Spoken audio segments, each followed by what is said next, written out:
তিনজন পাপী ব্যক্তি পাপ কাজ করার জন্য এলাকার সব মানুষকে অত্যাচার করে, অনাচার করে। এলাকার মানুষ তাদের অত্যাচার অনাচারে বড় অতিষ্ঠ। দেখবেন এলাকায় এমন অনেক শয়তান মার্কা লোক আছে যার এলাকার অত্যাচার অনাচারের কারণে এলাকার ভালো মানুষও থাকতে পারে না। আপনারা বলেন এমন শয়তান মার্কা লোক এলাকায় আছে না নাই? হ্যাঁ, আছে না এমন? এলাকার ভিতরে এমন নাড়া একটা থাকে যে নাড়ার কারণে এলাকার ভালো ভালো মানুষও ঘরে ঘুমাইতে পারে না। কি কথা কন না কেন? আছে না নাই? ওই তিন শয়তান মানুষ, এরা মানুষকে অত্যাচার করে, মানুষের প্রতি জুলুম করে, মানুষের প্রতি অন্যায় করে। এরা রাত্রবেলা তিনজন একসাথে হইয়া পরের দিন কার উপর অত্যাচার করবে, অনাচার করবে, এগুলার জন্য বুদ্ধিমত্তা করে। তো এই তিনজন যখন বুদ্ধিমত্তা করে, টানা এক সপ্তাহ পর্যন্ত বুদ্ধি করে, কিন্তু তারা তাদের বুদ্ধি মোতাবেক মানুষের প্রতি অত্যাচার করতে পারে না। বলে কেন? কারণ তারা যেই বুদ্ধি করে পরের দিন তার বুদ্ধির পরিপ্রেক্ষিতে যায় দেখে মানুষ কাজ করে, সে বুঝতে পারছে তার এলাকার মধ্যে সে যেই পরামর্শগুলা করে কুপরামর্শ, এই কুপরামর্শগুলা মানুষ জেনে গেছে, এই জন্য তাদের পরামর্শগুলা সফল হয় না। এই তিন সুট্টা বেড়া তিন নাডা চিন্তা করলো এরা এই দুনিয়ার জমিনের মানুষের চোখের আড়ালে যাইয়া কোনো জায়গার মধ্যে তাদের কুপরামর্শ করবে, মানুষকে যেন বিপদে ফেলাইতে পারে। এই তিনজন মিলা গোড়ার পিঠে উইঠা মাগরিবের নামাজের সময় টকবক করতে করতে এরা তাদের এলাকা চাইরা দিয়া বড় একটা পাহাড়ের গুহার মধ্যে প্রবেশ করছে। পাহাড়ের গুহার মধ্যে যাইয়া এরা নিয়ত করতে, এরা কুমন্ত্রণা করতেছে, আজকে এই ব্যক্তিকে বিপদে ফেলা হবে, আগামীকালকে ওই ব্যক্তিকে বিপদে ফেলা হবে, এরপরের দিন ওই ব্যক্তিকে বিপদে ফেলা হবে। আর ওই এলাকার একজন আল্লাহওয়ালা ব্যক্তি আল্লাহ তাআলার কাছে হাত বাড়ায় দোয়া করে, আল্লাহ, যে তিনজন ব্যক্তির কুমন্ত্রণার কারণে, অত্যাচারের কারণে এলাকার মানুষ শান্তিতে থাকতে পারে না, আপনি তিনজন ব্যক্তিকে হেদায়েত দান করেন। এবার আপনারা বলেন হেদায়েত দেওয়ার মালিক একজন, তিনি কে? আসতে বলছেন, আরো জোরে কন্যা, তিনি কে?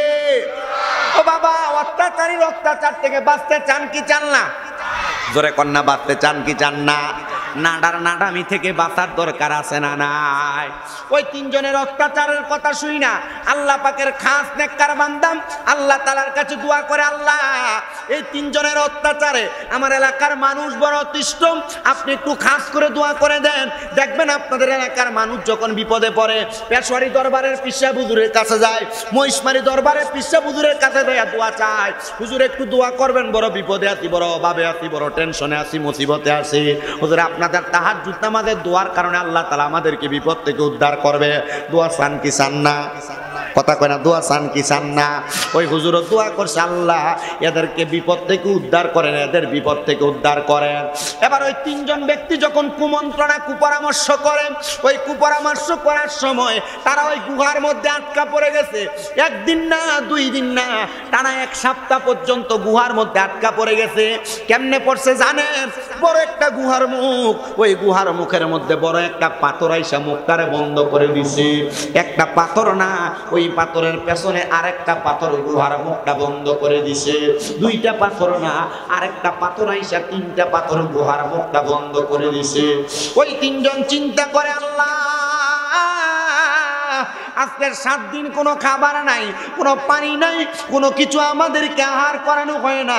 আমরা জানি আমরা মানুষের প্রতি যে অত্যাচার করার জন্য নিয়ত করেছি, আপনি হয়তো আমাদেরকে এই গুহার মধ্যে ঢুকাইয়া শাস্তি দিয়ে মারতেছেন। আল্লাহ, আপনার দরবারে মাপ চাই, মাপ চাইব, আমরা আর কোনোদিন গুনাহ করব না, আর কোনোদিন মানুষের প্রতি অত্যাচার করব না, মানুষের প্রতি কুমন্ত্রণা করব না। আল্লাহ, আপনি আমাদেরকে আল্লাহর হস্তে মাফ করে দেন না। এবার এই তিনজন থেকে একজন ডাক দিয়ে বলতেছে, হে আল্লাহর বান্দারা, তোমরা তো সারা জীবন মানুষের ক্ষতি করেছো, এখন তোমাদের ডাক কবুল করা হবে না। মনে রাখবেন, কিয়ামতের আগ মুহূর্তে মানুষের দোয়া কবুল হওয়া বন্ধ হয়ে যাবে। মানুষের দোয়া কবুল হওয়া বন্ধ হওয়ার অন্য কোনো কারণ না রে, অন্য কোনো কারণ না। মানুষের দোয়া কবুল হওয়া বন্ধ হওয়ার কারণ হইল মানুষ গুনাহ করতে করতে গুনাহকে তারা গুনাহ মনে করবে না, গুনাহকে তারা গুনাহ মনে করবে না। আল্লাহর বান্দা এই তিনজনের মধ্য থেকে একজন ডাক দিয়ে বলতেছে, ও দুইজন মানুষ, সারা জীবন মানুষের প্রতি অত্যাচার করেছো, অনাচার করেছো, তোমাদের মাঝে এমন কোন ভালো আমল আছে নাকি? ওই নেক আমল দিয়ে আল্লাহর কাছে দোয়া করো, আমার আল্লাহ তাআলা তোমাদেরকে দেখবা মাফ করে দিব। তিনজনের মধ্য থেকে একজন ডাক দিয়া কয়, আমি অন্য কোনো ভালো আমলের কথা বলতে পারবো না, আমার একটা ভালো আমল আছে। বলে কি ভালো আমল? বলো বলো। অন্য কোনো ভালো আমল না, আমার বাড়িতে একজন চাকর চাকরি করার জন্য আসছে, তাকে আমি প্রতিদিন চাকরি করলে, আমার বাড়িতে কর্ম করলে আমি তারে এক খুশি করে চাউল দিতাম। সে আমার বাড়িতে একটানা 30 দিন পর্যন্ত চাকরি করেছে, আমার বাড়ি থেকে সে 30 খুশি চাল নেওয়া যায় নাই। সে আমারে বলেছে, বাদশা আপনার বাড়িতে চাকরি করার কারণে আপনার কাছে আমি 30 খুশি 30 কেজি চাল পাওনা হয়ে গেলাম, তবে বাদশা এই চালগুলো আমি নিব না, কারণ এই চালগুলা খাওয়ার উপযুক্ত আমার কাছে মানুষ নাই। বাদশা আপনার কাছে চালগুলা রেখে দেন, আমি পরে আপনার কাছ থেকে নিয়ে যাব, আমানত রাখেন। কিন্তু আমরা সমাজে আমানত দূরের কথা, আমরা সমাজের ভিতরে একজন মানুষের কাছে যদি অল্প কিছুক্ষণের জন্য কোনো মাল রাখা হয়, এটা এখান থেকে ওইখানে হইতে দেরি হয় না। সোনারা বাংলাদেশে কথা কন্যা ঠিক কিনা? আছে না? আমার মুসলমানেরা মনোযোগ দেন। ওই চাকর ডাক দিয়া কয়, আপনার কাছে রাখলাম আমি আমার সামানটা, আমানত। কন্যা কি কথা? কন্যা কি রাখছি? আমানত বড় শক্ত জিনিস, আমানতের খেয়ানত করবেন না, বেঈমান হওয়ার সম্ভাবনা আছে, বেঈমান হবেন। আমানত কখনো খেয়ানত করবেন না। বাদশা বলে, আমার ভালো কাজ হলো, আমি আমার কাছে 30 খুদি চাউল রেখা দিলাম, কিন্তু অনেক দিন হয়ে গেছে সে আমার কাছ থেকে আইসা চাউলগুলা নিয়ে যায় না। আমি দেখলাম চাউল, দেখবেন বেশি দিন যদি ড্রামের মধ্যে থাকে, এই চাউলের মধ্যে কেরি ফুক ধরে। আপনার কি ফুক কল? কেরি ফুক ধরে। ওই বাদশা বলে, ওই 30 কেজি চাউল আমি আলাদা করে একটা বস্তার মধ্যে, একটা ড্রামের মধ্যে রাইখা দিলাম। চাউলগুলার মধ্যে পোকা ধরে যাচ্ছিল। আমি চিন্তা করলাম, তার চাউলগুলো যদি নষ্ট হয়ে যায়, আমি আমার কাছ থেকে ভর্তুকি দিয়া তারে চাউলগুলা দেওয়া লাগবে। আমি চাউলগুলা বাজারে বিক্রি করেছিলাম। বিক্রি করার পর এই চাউলের টাকা দিয়া যেই টাকা হয়েছে, আমি বাজার থেকে একটা ছাগল ক্রয় করছি। ছাগল, ওই ছাগলটা লালন পালন কইরা, ওই ছাগলের বাচ্চা হইতে হইতে অনেক বাচ্চা। চিন্তা করলাম, এত ছাগলের বাচ্চা লালন পালন করা আমার পক্ষে সম্ভব না। আমি ছাগলগুলা বিক্রি কইরা বড় বড় 2টা গরু ক্রয় করলাম। আমি গরুগুলা লালন পালন করতে করতে, গরু ও বাছুর দিতে দিতে এত বেশি হয়ে গেছে, আমি এগুলার টাকা দিয়া, দুধ বিক্রি করার টাকা দিয়া 2টা রাখাল রাইখা সুন্দর ঘর বানায়া একটা বড় খামারের মধ্যে আমি তার গরুগুলা লালন পালন শুরু করলাম। এমন একদিন ওই রাখাল আইসা আমার কাছে বলেছে, বাদশা আমার চালগুলা মানে ফেরত দেন। আমি তখন রাখালকে বললাম, এই যে গরুর গোয়ালটা দেখতে পাও, গরুগুলা 2জন রাখা আছে, এগুলা তুমি নিয়ে যাও।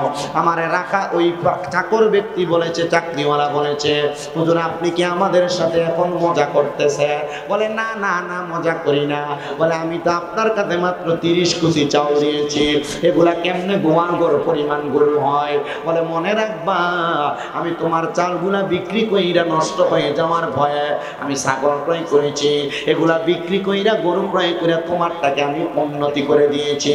ওই রাখালটা, ওই কাদের ব্যক্তিটা দোয়া করে, আল্লাহ এই বাদশা দুনিয়াতে কোনো ভালো কাজ করছে কিনা জানি না, আমি গরিব মানুষ, পেটের ক্ষুধার কারণে সঞ্চয় করতে পারতাম না, জমাইতে পারতাম না, তার জন্য বিবাহ করি নাই, তার জন্য পরিবারকে মায়া করি নাই। কিন্তু বাদশা আমার 30 কেজি চাউল দিয়া মোহাব্বত করে আমার মায়া কইরা গরুর গোয়ালের মালিক বানিয়ে দিছে।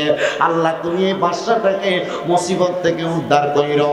এবার ওই 3 জনের মধ্যে একজন দোয়া করে, আল্লাহ আমার অন্য কোনো ভালো কাজ নাই, তবে এই ভালো কাজের বিনিময়ে তুমি আমাকে এখান থেকে উদ্ধার করো।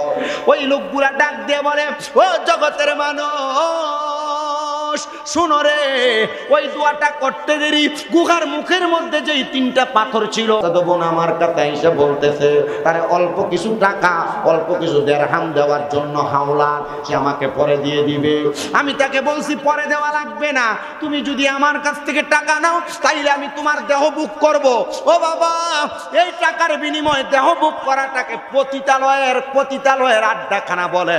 বাংলাদেশের নারী সঞ্চয় আইন, নারী সংকলন আইনের মধ্যে, পরিষদের মধ্যে কয়েকদিন আগে কিছু নারীরা বলেছে দৌলতদিয়া সহ যত নারীরা দেহ ব্যবসা করে এইটাকে শ্রমের মর্যাদা দেওয়ার জন্য।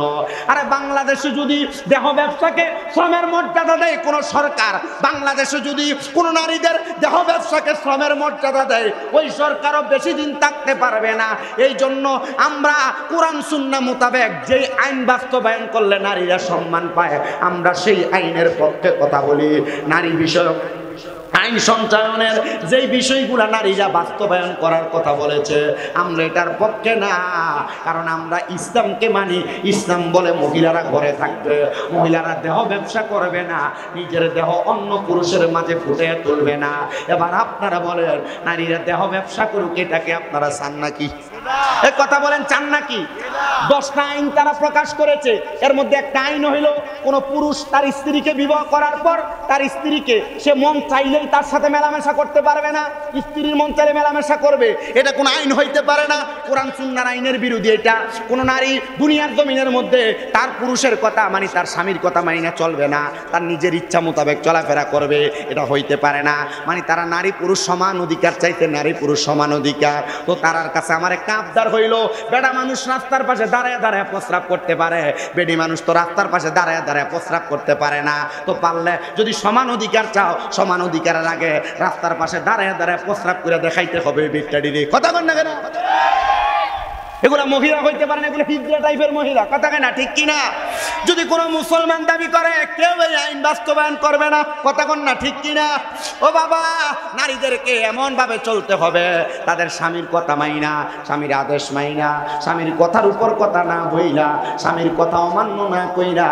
কিন্তু বহু পুরুষ মানুষ তার স্ত্রীর অত্যাচার কথার মুখের ঠেলায় এই পুরুষ পরিবারের সাথে সুন্দর করে সময় কাটাইতে পারে না। এমন অনেক মহিলা আছে, স্বামী হাজার কষ্ট করে সকাল থেকে সন্ধ্যা পর্যন্ত কষ্ট করে বাড়িতে আসে, কিন্তু স্বামীর কানের কাছে ঘ্যান ঘ্যান ঘ্যান ঘ্যান করে। আপনারা বলেন এই জাতের মহিলা সোনার বাংলাদেশে আছে না নাই?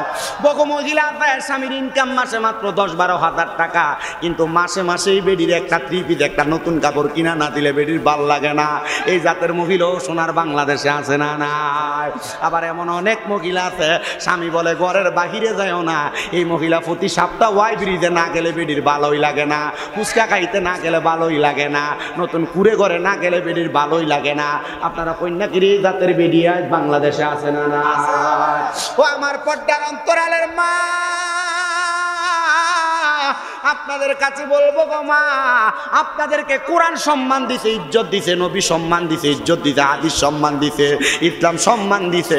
তোমরা পর্দা ছেড়ে যাও না, স্বামীর আদেশ অমান্য করো না, স্বামীরে দমক দিও না, শ্বশুর শাশুড়ির দমক দিও না। এবার আপনারা বলেন নারীরা জান্নাতে যাওয়ার জন্য এই ভালো ভালো কাজগুলা করার দরকার আছে না নাই? এ আমার মুসলমান ইমানদারেরা মনোযোগ দেন। ওই লোকটা ডাক দিয়া কই, ও চাচা তো বোন, আমি তোমারে টাকা দিতে পারি, তুমি আমারে ফেরত দেওয়া লাগবে না। একটাই মাত্র কারণ, আমি এই টাকার বিনিময়ে তোমার দেহটা ভোগ করতে চাই। এবার ডাক দিয়া কয় দেহ ভোগ করবেন ভালো কথা, দেহ ভোগ করবেন ভালো কথা, তাইলে আপনি আগে টাকা দেন, আমি আগামীকালকে আপনার কাছে আসবো দেহ দেওয়ার জন্য। মেয়েটা টাকা নিয়ে চলে গেছে। পরের দিন রাত্রবেলা তার চাচাতো ভাইয়ের কাছে আসছে, সে বলে আমি আমার চাচাতো বোনের বুকের মধ্যে ধরে ধাক্কা দিয়ে আমার খাটের মধ্যে ফেলে দিছি, আমি তার সঙ্গে মেলামেশা করব। এমন টাইমে আমার চাচাতো বোন আমার বুকের মধ্যে হাতটা দিয়া বলছে, এ ভাই আপনি একটু আল্লাহকে ভয় করেন। আমি আমার আল্লাহরে ভয় কইরা তার সঙ্গে মেলামেশা করা বন্ধ রাখলাম। আমি যখন বন্ধ রাখলাম, সে কান্না করতে করতে আমার ঘর থেকে চইলা গেছে। আমার জীবনে কোনো ভালো কাজ আছে কিনা আমি জানি না, তবে আমার এই ভালো কাজটার উচিলে আল্লাহ নিয়ে আমার এই গুহা থেকে বাঁচায়। ওই লোকটা ডাক দিয়া কয় জগতের মানুষ রে, আমি দোয়াটা করতে দেরি, আমি তাকে দেখলাম সাথে সাথে গুহার মুখ থেকে আরেকটা পাথর সরে গেছে। 3টা পাথর দিয়া গুহার মুখটা বন্ধ ছিল, 2টা পাথর 2টা বালকাদের বিনিময় সরে গেছে। এবার আরেকটা লোক বাকি, সামনেও আরেকটা পাথর বাকি। ওই লোকটা ডাক দিয়া কয় আমার কোনো ভালো কাজ আমার কাছে আছে কিনা আমি জানি না, তবে আমার কাছে একটা ভালো কাজ আছে। আমার বাড়িতে আমি অনেকগুলা বকরি পালন করতাম, আমার বকরিগুলা পালন করতে করতে আমার বাড়ির মধ্যে এই বকরিগুলা যখন দুধ দিত, আমি বকরির দুধগুলা দহন কইরা আগে আমি আমার আম্মা জানকে খাওয়াইতাম। বকরির দুধগুলা দহন কইরা আমি আমার আম্মা জানকে খাওয়াইতাম। আমার আম্মারে খাওয়ানোর আগে আমি আমার স্ত্রী এবং সন্তান কাউকে বকরির দুধ পান করাইতাম না। ও জগতের মানুষ, আমি যখন হঠাৎ করে একদিন বকরির দুধ দহন করে আমার মায়ের ঘরে গেলাম, আমি তাকায়া দেখলাম আমার মা জননী ঘরের মধ্যে ঘুমায়া গেছে। আমার মা জননী দুধগুলা পান করে নাই, আমার মা ঘুমায়। কিন্তু আমার মারে দুধ পান করানো ছাড়া আমি আমার সন্তান এবং স্ত্রী কাউকে আমি দুধ পান করাই নাই। আমি চিন্তা করতে লাগলাম, হাইরে এমন কি হয়ে গেল যার কারণে আমার মা ঘুমায়। আমার মা ঘুমানোর আগ পর্যন্ত, ঘুম থেকে জাগ্রত হওয়ার আগ পর্যন্ত আমি আমার মা জননীরে আমি দুধ পান না করে কাউরে দুধ পান করাই নাই। আমি সাথে সাথে তাকে দেখলাম আমার মা ঘুম থেকে জাগ্রত হয়েছে সকালবেলা। জাগ্রত হওয়ার সাথে সাথে আমি আমার মারে দুধ পান করাই, পরে আমি আমার সন্তান এবং আমার স্ত্রীরে দুধ পান করাইছি। আমি আল্লাহর দরবারে দোয়া করলাম, আল্লাহ অন্য কোনো ভালো কাজ লাগবে না, আপনি আমার এই ভালো কাজটার বিনিময়ে আপনি আমার দোয়াগুলা কবুল করে নেন। আমার আল্লাহ তাআলা সাথে সাথে দোয়া কবুল করছে। দেখলাম পাইপ গুহার মুখ থেকে 3টা বড় বড় পাথর সরে গেছে। আর আমার আল্লাহ তাআলা আমাদেরকে পাথর সরাইয়া আমাদেরকে এই গুহা থেকে মুক্তি দান করছে।